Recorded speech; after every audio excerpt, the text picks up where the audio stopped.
Good morning, good afternoon, good evening, depending on the time and where you're watching us from. Today, we want to finalize on our topic and subtopic on chemical families. So there are only three things remaining, but from the list I sent to you, I only wrote two of them. So we have group 7 and group 8, basically halogens and noble gases, but we also have across the period. We are also supposed to discuss across the period. So those are the three concepts we are supposed to discuss today. How many are in? How many are watching me? How many can hear me? What we were discussing. So I hope you've been following these lessons since the beginning of the topic, because actually at some point we will require to refer to what we have been discussing all through. So I'm going to start with halogens. Halogens. Now halogens, in a Greek word, halogens means salt. Halo means salt. Gen means making of it, just like generating. Halogens now means salt formation or making of a salt. Now, from what we know, when we talk about halogens, these include fluorine, includes chlorine, includes bromine, and iodine. These are the halogens. When you take a metal, when you let a metal react with any of these, it will give you a salt. There is something I've said, that halogens is made up of two words. Halo, which means salt. Gen, which means to make. So basically, halogens is the salt formation. So halogens, these particular elements, which are known as halogens, are basically used to make salts. Now, the way they are, or the way they appear here, halogen has there are four of them. So fluorine atomic number 9, chlorine is atomic number 17, bromine is atomic number 35. I know you guys are used to the first 20, then ingine is 53. So this or that is what you are supposed to know. But basically, because of the first 20 elements, this is what we are supposed to know. The other thing that you need to know about these halogens is that they exist as molecules. They exist as molecules. Why? Because you cannot write as chlorine as Cl. No, it exists in more than one atom. So we have it as Cl2, F2, I2, Br2. They exist as molecules. That's what you need to know. They form ions by by gaining electrons. Like fluorine is 2:7, chlorine is 2:8:7. So they gain one to make complete. So it becomes 2:8. Okay, 2:8. Ingine 2:8 and 8. So these are the ions. So they form what we call anions. Anions, you know what anions means? Anions means negatively charged ion. The opposite of anions is what we call cation, positively charged ions. Are you following? Yes. So now, up to that point, there are two things I would like us to check on. I would like to look at what we call the gradation of the size down the group. As you move down the group in halogens, what happens? So I will be asking it in terms of questions. Then we discuss it. I've prepared for you in terms of questions. So I will be displaying the question in the chat section. I will be displaying the questions in the chat sections. Then we answer that question the way we want immediately. Kidogo too. The first question is asking there, explain the trends in the atomic and ionic radius of halogens down the group. Are you seeing that question? Yeah. Margaret Jerry, thank you. And yes, I am in. Let's discuss this. Margaret, look at that question. Explain the trends in the atomic and ionic radius of halogens down the group. Good. Tuanze na hiyo.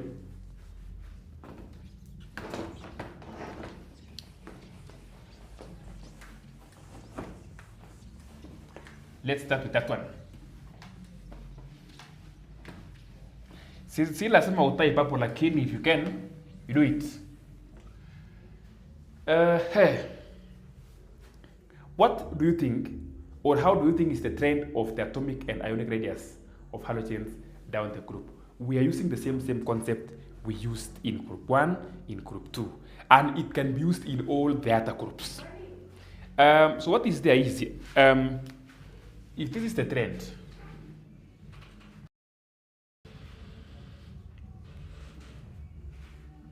we have fluorine, we have chlorine, we have iodine, okay, bromine first, then iodine here. Now, ansemaje? No, mwambie nikuleza kidogo. So, kama nasingoja for 30 minutes iko sawa? So now,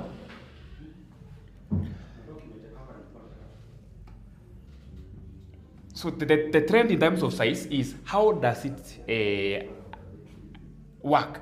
Now, as you move down the group, there is increase in number of occupied energy levels. For example, this one has 2 because it is 2, 7. This one has 3.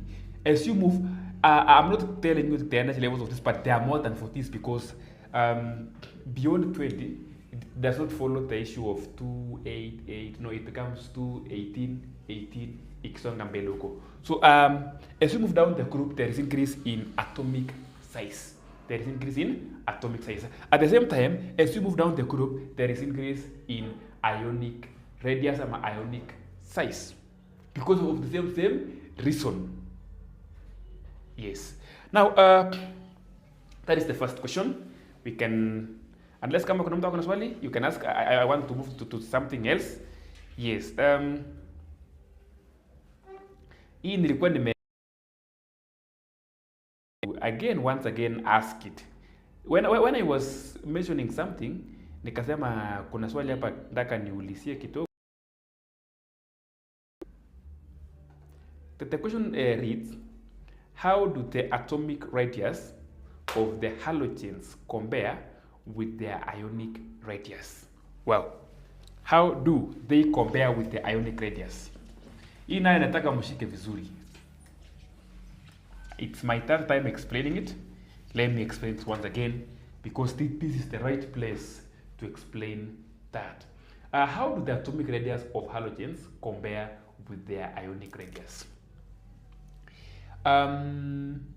Always, the ionic radius is larger than the atomic radius of the same element, the same atom. That is, if you pick chlorine atom and chlorine ion, this one is larger than this. Is greater than, you use that sign, greater than this. Now, after saying that, we need to explain. How is this greater than this? You know, yesterday, or was it yesterday or the other day, I always love using sodium and sodium ion. Unajua hii iko na 281, hii iko na 28. So it is easier to explain this because hii iko na 3 energy levels, hii iko na 2. So this one is greater than this. Koja. This means less than. No, this one is greater than this because it has 3 energy levels. This is 2 energy levels. Now in this, chlorine has 2, 8, 7. Chlorine ion on that side has 2 is to 8 is to 8. So you cannot explain using the concept of sodium. Why? These ones, they have the same energy levels. 3 energy levels, 3 energy levels. Are you together? The reasoning is this, for those who are writing. Okay, first of all, the atomic radius of the halogen atom is less than its ionic radius, meaning the ionic radius is larger than the atomic radius. Who can give us the reason? The one I've given here is long, and but no, I will put it. I will explain, then I put it. I don't know kama itatosha. Let the technician give you the reasoning. Okay, we see. Is potosha, I will explain. The comment section saa zingine ina no, imekata, it's too large. So let me explain. Now, this one, it has 17 electrons. This one has 18 electrons. Remember, from the law of charges, electrons versus electrons, they repel. They repel. Now, kumbuka, these electrons are distributed in the various energy levels. 2 iko kwa the first energy level ingine iko na 8, then the other energy level iko na 7. So these ones are repelling with this. But now, if we increase the electrons in the outermost energy level ikuwe 8, hapa ni iko 7, but kwa ingine the outermost energy level hapa iko na 2, but kumbuka kuna nucleus, then 8, then 8. Now, there is an increased repulsion between the gained electrons and the existing electrons. Therefore, the outermost energy level moves far away from the nucleus. That is why the ionic radius of chlorine is larger than the atomic radius. Anybody with a question?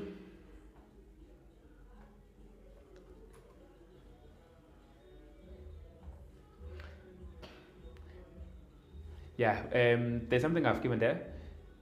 The reduction of the nuclear attraction is due to the repulsive effect between the existing electrons and the incoming electrons. Good. Another question, still in the halogens. No, before that, okay, the question I want to ask is about physical properties. Daga tuanze physical properties very faster kidogo. I want us to give the color of fluorine, chlorine, bromine, and iodine. Can you type for me there? What is the color of fluorine? Iodine. What's the color of the 4 halogens I've given? Type it very fast. Some of you wanasema so nikitype kitu ikuwe wrong, watu wengi watakuwa wanaona hakuna shida. You are already ahead of them.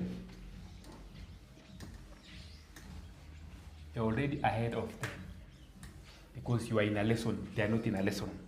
Na wataonea wapi kwanza na wako lesson? Nataka tupeane the colors of these gases. I'm waiting for you. Timothy anasema iodine is brown. I'm waiting until all the 4 halogens are mentioned. Ndio nianze kupeana. Iodine imepeana, mwingine apeana nyingine.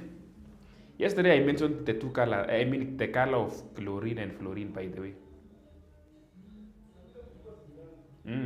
Jana nilipeana. Kama ulikuwa my lesson yesterday, I mentioned it.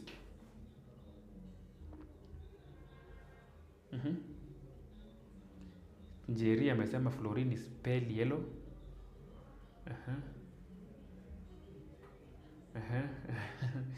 Daga mwingine, I still need 2 more. So I have mentioned, so someone to mention about chlorine and bromine so that we can proceed. Ndio niwape haraka uone kama umepata ama hujapata. Margaret again anasema bromine is brown. Thank you.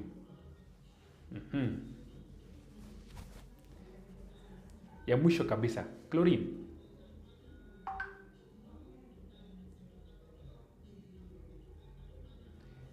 Lastly, we are waiting for chlorine so that I can give you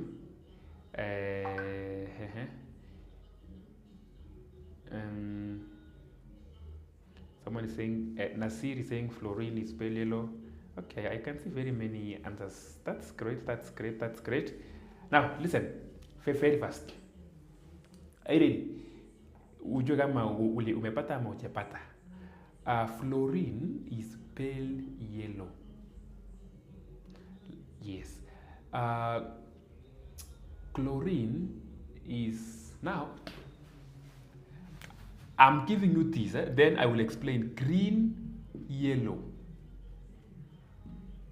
Green, yellow. But in an exam, when you ask, don't say green, yellow. There is no color called green, yellow. In exam, you pick one, and that is yellow. Just pick yellow. Like for fluorine also, don't say pale yellow, just say yellow. Bromine is a liquid, it's a brown liquid. Bromine is a brown. Bromine, B for B, bromine is a brown liquid. Iodine, dark solid, a shiny dark solid. Shiny dark solid. Shiny dark solid. Yes. Now, there's something I want to explain before we proceed. Kuna kitu kinaitwa bromine liquid. Then we have bromine water.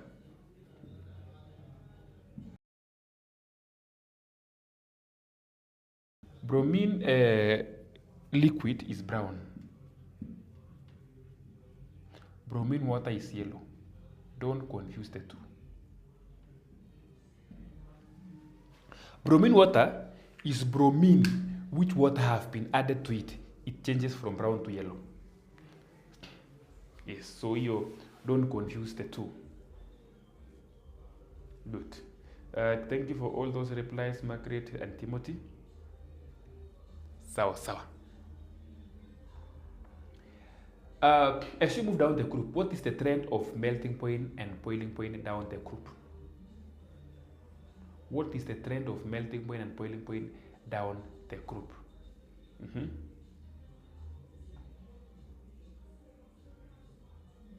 Ndio swali nataka niwaweke hapo. How does it change?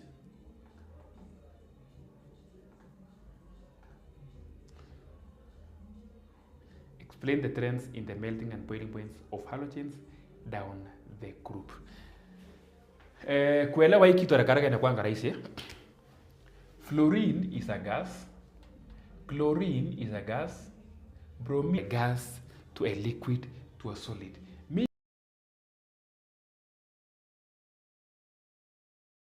Down the group. So the melting and boiling points also increases down the group. Are you together? Yes. So now another question. One more question. Now this question that I want to ask specifically deals with iodine. What happens or observed when iodine is heated? What happens when iodine is heated? What happens when iodine is heated? Explain what is observed when iodine is heated. Hiyo ndawangojea mniambie. Explain what is observed when iodine is heated. Kumbuka iodine tulisoma tukiwa form 1. Mnakumbuka when we were learning about mixtures, separation of mixtures, what did we say about iodine? Tulisema nini kuhusu iodine?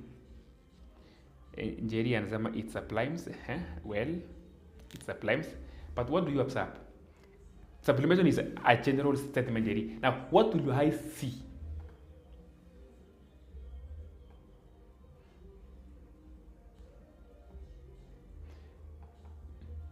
Jerry, let me give you now the full answer.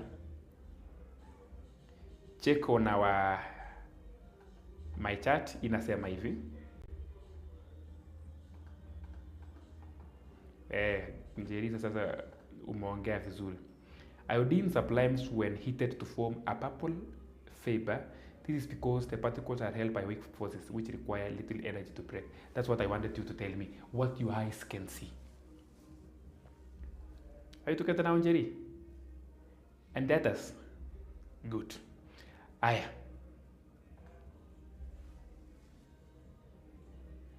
I will not talk so much about chemical properties because we learned actually about how to write chemical equations vizuri.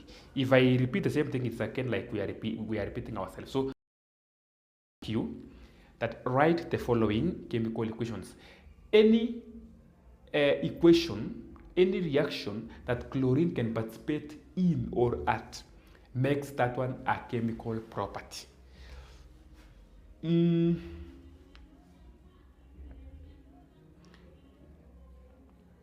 I don't think there is something else. Now, write for me equations between chlorine and any other metal.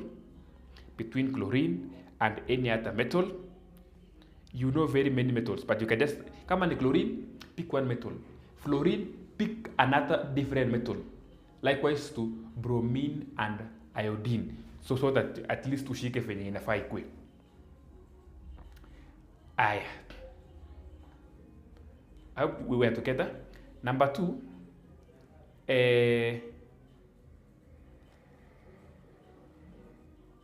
andega equations muzuri. Sawa. Just write very proper equations.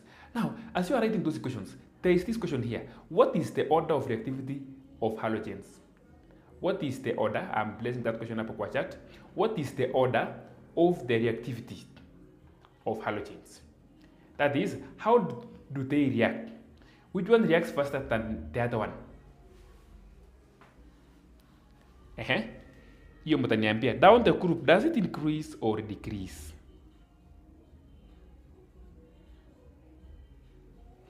Hiyo ndawangojea mniambie. Does it increase or decrease? What is the order of reactivity of halogens?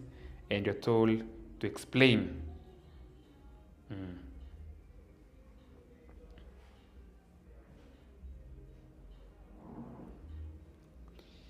Nawangojea mnipe kwanza. And we said when you join class, you be disciplined, you stay up to the end. No quitting hapa katikati. Hakuna kuquit hapa katikati.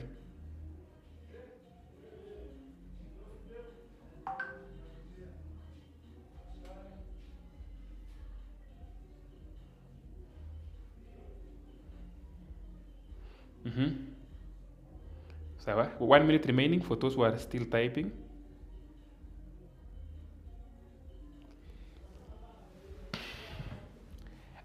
Then, from there we will look at the uses of halogens. Get ready, as I'm giving you uses of halogens. What is the order of reaction of halogens?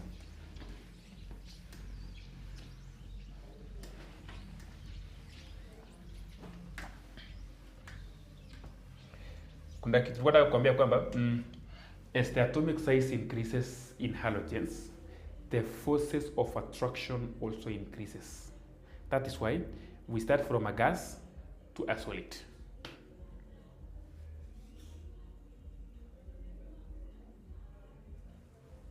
Are you together?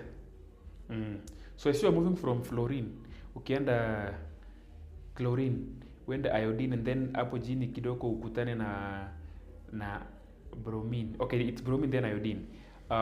The forces of attraction increases as you move down the group. Now, let me say this. As you move down the group also, there is a decrease in the rate of reaction.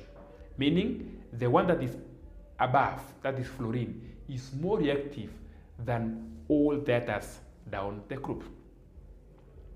Yes, so that's what you need to know. We start from fluorine, the most reactive, followed by chlorine, followed by bromine, and lastly, iodine. I hope we were to get up to that point. Yeah. We want to get to the uses. Makre umeandika chlorine plus ion, it gives ion 3 chloride. That equation is very okay. Yes, kabisa. That equation is very nice.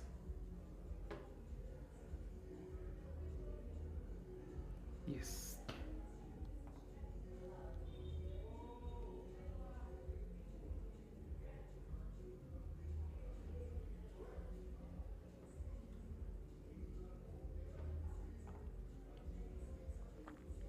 Now let's get to uses of halogens. We are studying uses of halogens, and I will be reading your use. So we are very many in class. Let's write them there very fast. And don't tell me halogens are used in. Tell me the specific halogen. Kama ni chlorine, niambie chlorine inatumiwa kufanya nini. Kama ni fluorine, tell me what fluorine is used for. Yes, so I'm ready to read your answers, and I'm also ready to provide my answers. So faster kidogo, just take that phone ama kama ni laptop, type haraka utuambie what are the uses. And by the way, in chemistry exam, you would never miss a question asking you to state about the use of. That exam will never be complete without it. You must state it. Sawa. Boys and girls, you have to. Starting from Form 1, stating the use of oxygen, hydrogen. In Form 2, we are stating for chlorine, for carbon dioxide, for carbon 2 oxide, and very many others. Yes.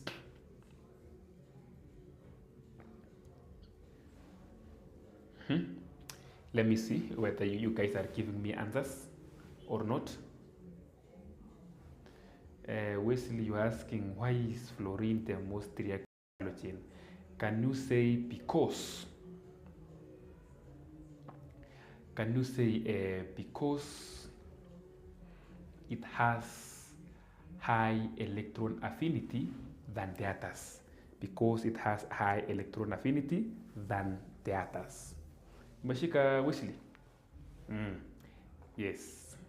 Because it has high electron affinity than the others. Good. Sasa watu wengine wataki kuleta answers. Haya, tuanze. Daka twende very fast. I will be portraying within 30 seconds nimeenda ingine. So the first use ndio hiyo nimeweka hapo. Fluorine is a raw material in the preparation of synthetic fiber known as polytetrafluoroethene. That is the first use. As you are reading that one, I want to give you the second use. Remember, there are 9 uses. Another use, I'm pinning it on the screen. The second use. Some compounds of fluorine are added to water and some toothpaste in small quantities to reduce tooth decay. So we know about tooth decay. That's why chukua nini ya Colgate ama any dawa ya meno uangalie.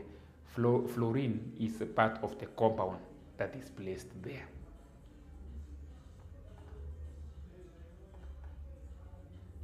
Fluorine still is used in the manufacture of hydrogen fluoride that is used to engraving words. Tuko use number 3.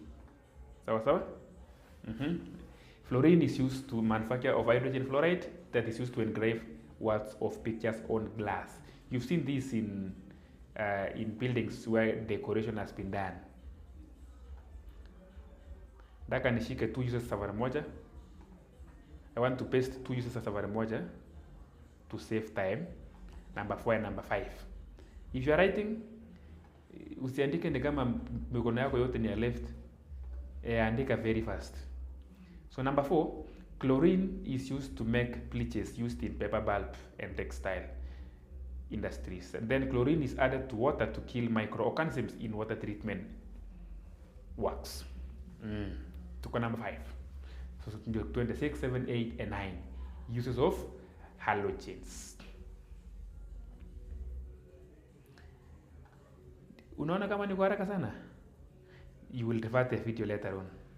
Number 6 and 7. Number 6 and 7 ndio nataka kukuweka kwa screen sahi.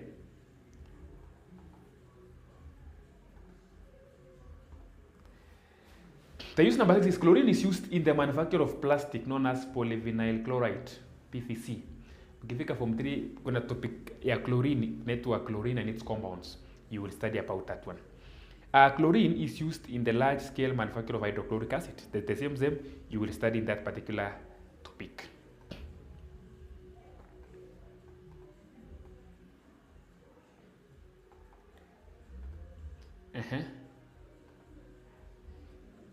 Second last. I know kumeboeka. Lakini sasa utaboekea nani? Bromine is used in the manufacture of silver bromide, which is used to make the light sensitive photographic paper and plates and films. Lastly,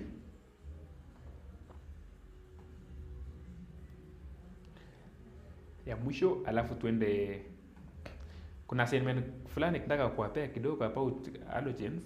Make sure umefanya. Pia usipofanya ni wewe ndio utakutana naye siku ya mtihani usema wish ningefanya siku ile. Sasa ningekuwa na idea on how to go about. A solution of iodine in alcohol is used as a disinfectant.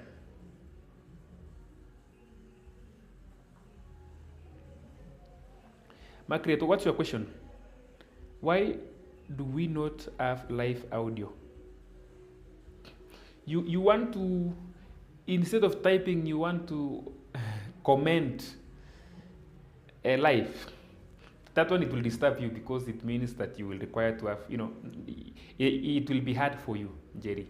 So for now, in YouTube, it allows you to make the comments there. Sawa, Jerry? You just type faster. But next time, I will consider that, but not everybody will manage to do what you want to try. Sawa. Nataka nipeane kazi ingine. Assignment kidogo tu before niingie noble cases. Assignment hii.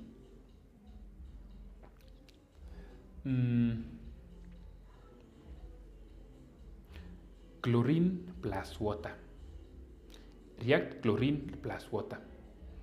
Before the end of the lessons, nipatie hiyo equation. Chlorine plus water. Now, niko na swali ingine. Hebu sikia swali. What are the observations made when blue and red litmus papers are dipped in chlorine water? Okay, chlorine water ni ile water containing chlorine, water in which chlorine gas has been bubbled through. Now, you have two litmus papers, the blue and the red one. Umeidip ndani. What are the observations? And explain your observation. Oh, but already nimeclear about. I'm just waiting to see what you will tell me.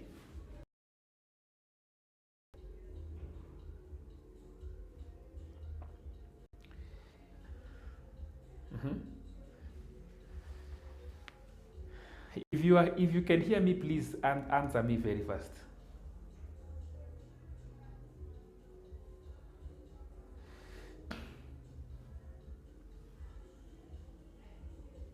Why is chlorine referred to as the most reacting non-metals? It's not the most reacting non-metals. Umeachia fluorine wapi? Fluorine is the most reactive. It's only that mostly we don't mention fluorine. Fluorine is the most reactive. Yeah. Watu wakichoranga periodic table, they omit fluorine and they bring in chlorine. So in that periodic table, chlorine will be most reactive, but generally chlorine can never be reactive than fluorine.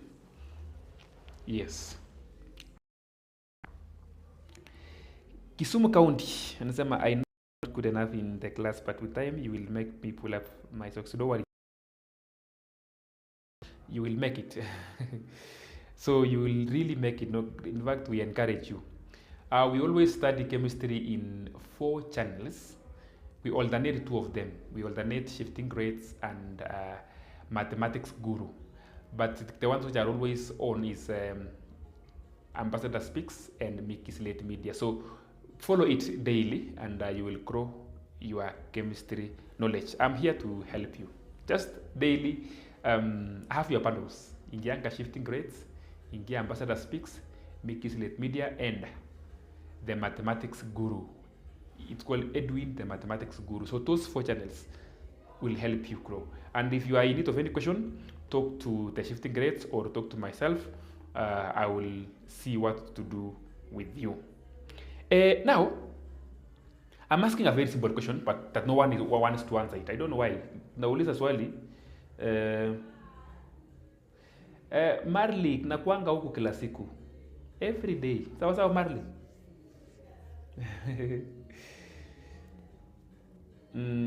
Chlorine gas changes. No. Mind mastery. I'm doing by the way, now let me explain this. If I've said I've given you litmus papers, the observation should be on the litmus papers, not chlorine. In fact, there is no chlorine. I'm talking about chlorine water. I hope I'm clear there. So the observation should be on the litmus papers, not the chlorine water. Beverly, let me read your comment. Blue litmus paper stands red and blue litmus paper remains the same because the solution is acidic. Your answer is half baked. Can you bake it ive vizuri, Beverly? Kuna kitu tu kadogo that I will explain. Aje nione kama well, let me explain this. Let me just talk about this. Let me write this equation. Can you focus now? Look here. Chlorine gas plus water, which is liquid, will give us chloric 1 acid and hydrochloric acid. All of them are aqueous. This one, HOCl, some people will write it as HClO. It is still allowed. Let me see if it is balanced. Hapa kwanza inafaa ikuwe chlorine molecule. Yeah. So this one, it is called chloric 1 acid. Chloric 1 acid, or some people will call it hypochlorous. Hypochlorous acid. Sawa? This one, it's hydrochloric acid. Yo mnaijua. Now, this hypochlorous acid or chloric 1 acid is a bleaching agent. It acts as a agent. Now, HOCl, you know what makes a substance like this appear red? It's because of a dye. Or my hoodie, you see, is it blue? It's blue. Nikiweka something hapa yenye ita bleach, itakuwa white. So absence of colors gives white. Now, this one, a color is called a dye. A color is called a dye. So HOCl plus a dye, and this dye is colored. It will give us oxygen itaingia kwa dye. Then it gives us a colorless matter. Colorless matter with no color plus HCl. You see? Plus HCl. Now, this chloric 1 acid has bleached the dye and now it's a colorless matter. So if you had your two litmus papers here, ulikuwa na blue na ulikuwa na red. Kumbuka, the solution is already acidic. Sawa. Now I'm answering the question I was asking you na mkakataa kunijibu. Now the solution is acidic. So the red will remain red. The blue will turn red. Don't stop there. The two of them now will become white. Why? Because it undergoes bleaching. Tumeelewana? Yes.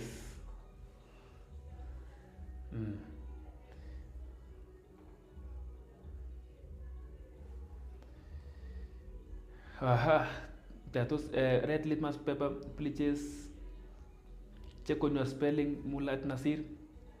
But it's good because you are the one giving us most of the answers. Is bleaching by reduction or oxidation? Kama inapeana oxygen kwa dye, that is bleaching by oxidation. And it is the most permanent. Sawa. Yes, so I think that question is well answered now. You have known it. Now, another question or another thing that I would like to emphasize. Hii swali nayo mtakutana kwa mtihani. Hii sitaki niwadanganye. Usipokutana nayo ukuja nikupe 5 bob. Na uniambie kama ni mimi niliseti hiyo mtihani. Ukuja uniambie. Sasa hii swali it's the most common one. Utakutana nayo mpaka form 4 hata mpaka KCSE. Especially when mnafanya next year. Hii mtakutana nayo. Sasa angalia hii.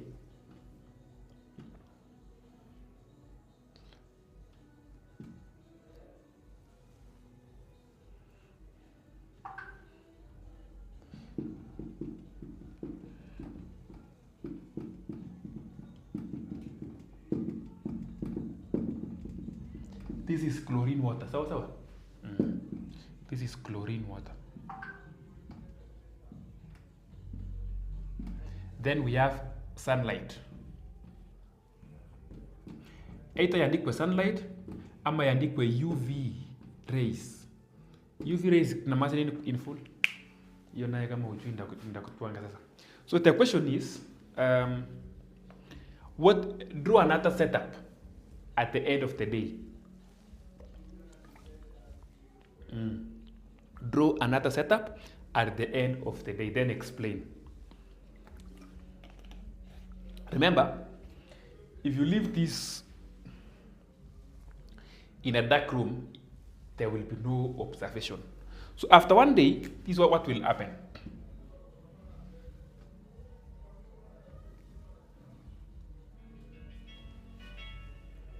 After one day, this is what is going to happen.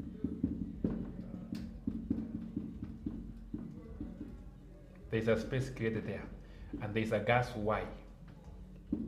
Name for me gas Y. Yes, we have a gas there. Name for me gas Y.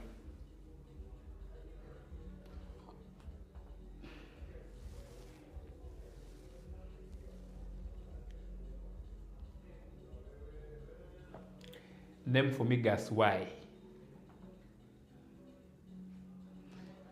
Yeah, UV means ultraviolet.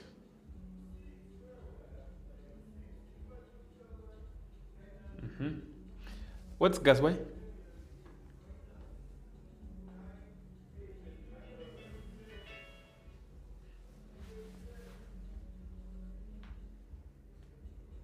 What is gas Y?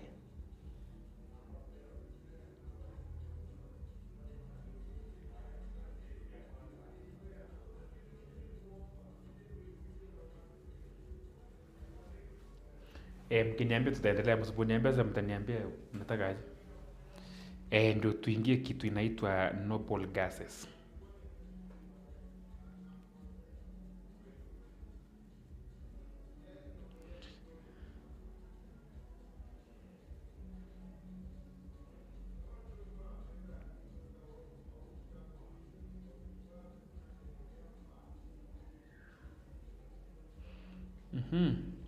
Kina Beva watu kujibu na kina Njeri.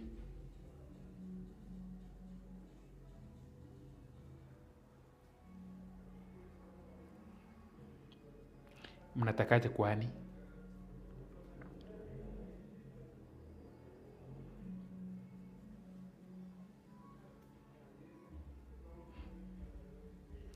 So let me check if the other people have answered me.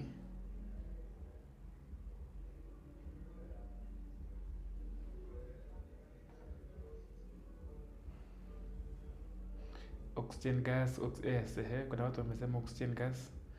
Yeah, gas Y is oxygen gas.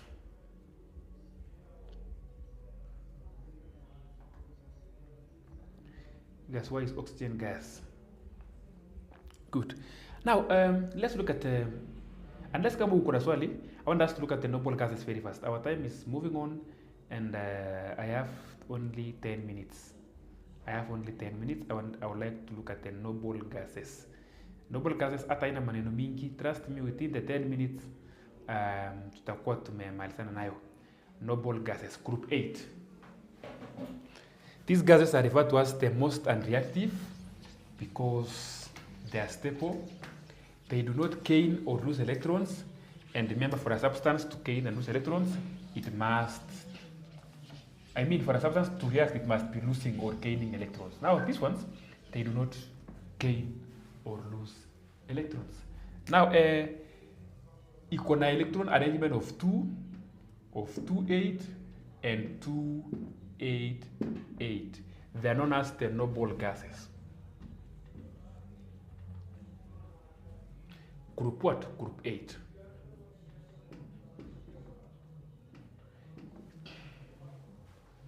Yes.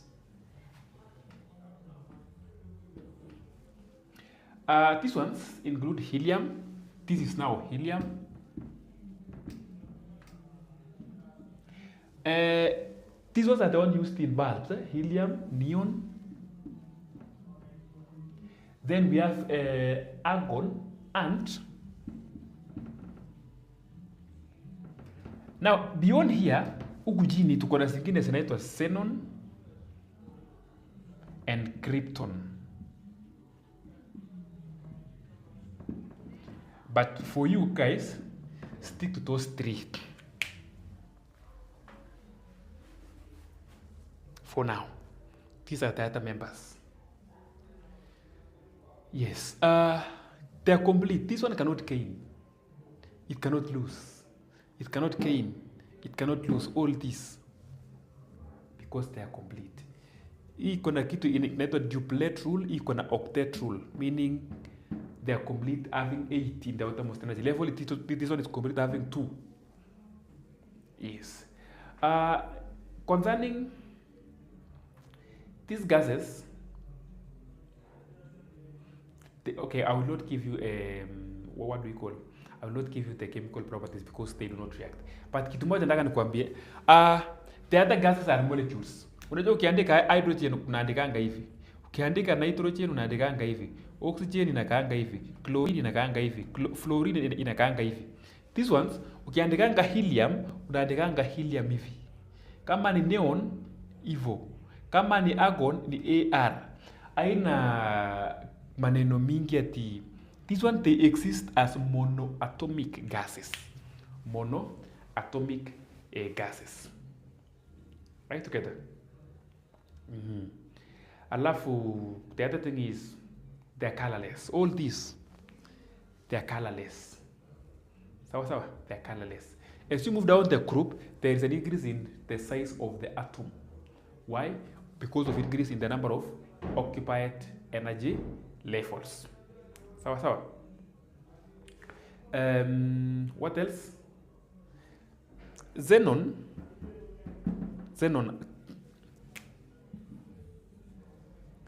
Under specific conditions like high temperatures and presence of a catalyst, it can participate in some reaction.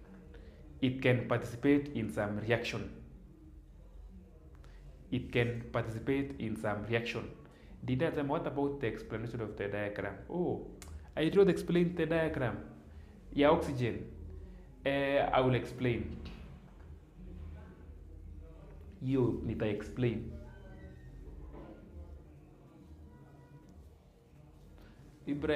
Ibrahim anauliza swali lingine yenye nilikuwa nimejibu. Nimesema hivi, I'm alternating. Yeah, so you will find me. The other one is the other question I want to talk about, or the other thing I want to talk about is xenon can participate in some reaction, especially during high temperatures or presence of a catalyst. Are we together? Yes. Why are they used in bulbs? Because they provide inert atmosphere. Sawa. So unless kama kuna mtu akona swali stani kama hizi maneno za helium na nini kuna maneno mingi, ainanga maneno mingi, inakuanga tu hivyo. Lakini sasa mahali lazima ujipange ni hapo kwa uses. I want to give 7 uses of noble gases. Are you ready for them? Are you ready for it? Good. Let me say this. let me present to you. I hope you guys are following. Use number 1. Use number 1. I'm placing it there. It says it talks about argon is used in light bulbs to provide an inert environment to prevent oxidation. Mickey, you can project it. The use number 2. I hope you can see it on the screen. Use number 2. I'm saying argon is used as an insulator in arc welding. You can see it on the screen. Use number 3, neon.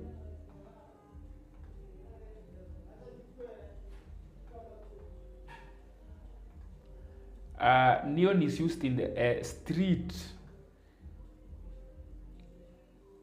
and advertisement lights. I'm getting to use number 4 now. I hope you are seeing these things on the screen.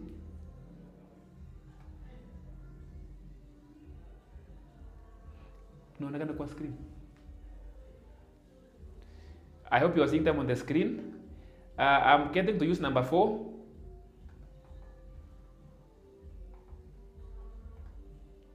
Number 4 says, helium mixed with oxygen is used in deep sea diving and mountaineering. The mixture is also used in hospitals for patients with breathing difficulties. Yes, when it is mixed with what? Oxygen. I'm getting to use number 5. We are going up to number 7.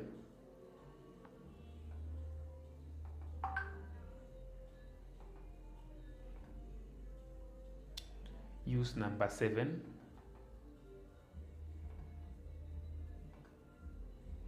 Helium can be used instead of hydrogen in balloons for meteorological research.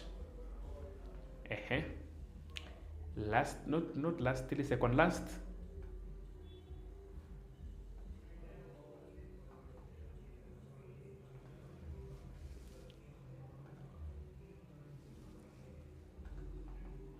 Yes. Mwenye ameuliza ni hivyo venye nimesema.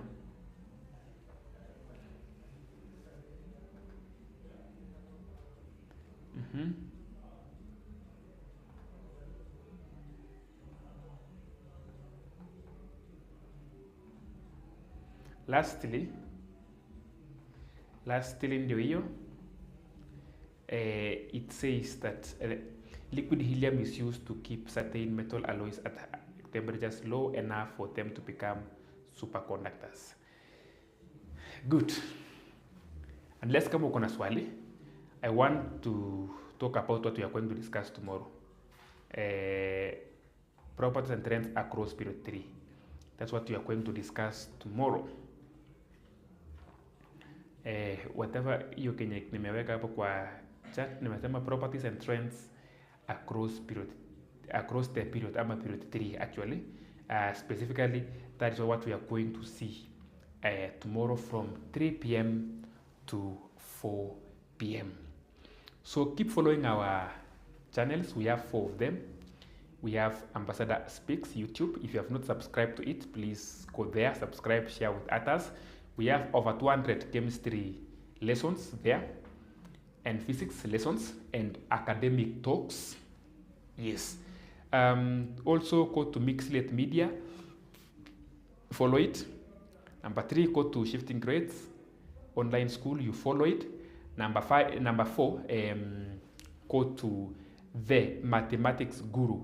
That's where you will meet some other lessons here, maths and many other things there. So every day here we are live on Ambassador Speaks every day from 3 p.m. to 4. Shifting grades, we are alternating. It was not there yesterday, it is there today. Tomorrow it will be Mathematics Guru. Yeah, so otherwise I wish you all the best as you are learning, as you want to become a great person, a great scientist. We are here to help you reach there. So if there is no one with a question, I want to see if there is anyone with a question.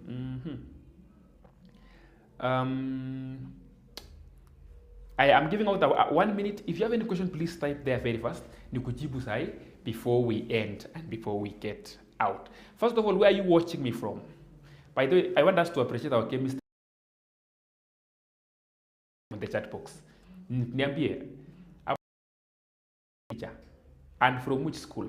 Kuna wengine hawataki kumention their chemistry teacher because teacher alimchapa kofi siku fulani, alishinda kuandika chemical formula ya sodium sulfate.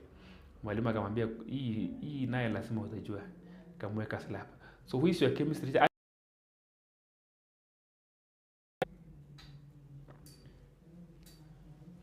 Nangojea chemistry teachers were appreciated by being mentioned their names.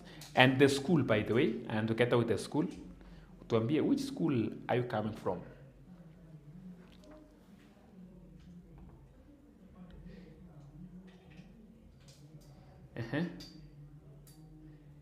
Kesho tutaangalia the trends across Britain. Then the other day, on Saturday or on Monday, we shall be looking at what we call structure and bonding. Somebody is saying I have a question. I have said I gave out 1 minute for questions. Now again you're asking me I have a question. No, you should have given me a question there. Mr. Mudhami, pale Machako School. Hey, Mr. Mudhami, feel appreciated. Yes. Utamwambia uli mention Madam Juma Star High School. Madam Juma pale Star High School. Sawa. Nasir, watching from Makweni, I'm a chemistry teacher. Thank you, Teacher Sam. Thank you for following your fellow chemistry teacher. Yes. In the next 1 minute, we shall be out. So, in the next 1 minute, we shall be out. Mrs. Chuma. Oh, amesema Mrs. Chuma.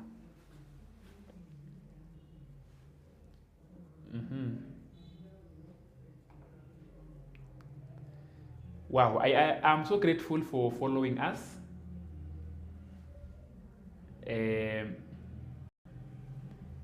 Mr. Katumta. Bwana, I hope si Katumta namujua because afunzangi chemistry. Marley, you want to lie.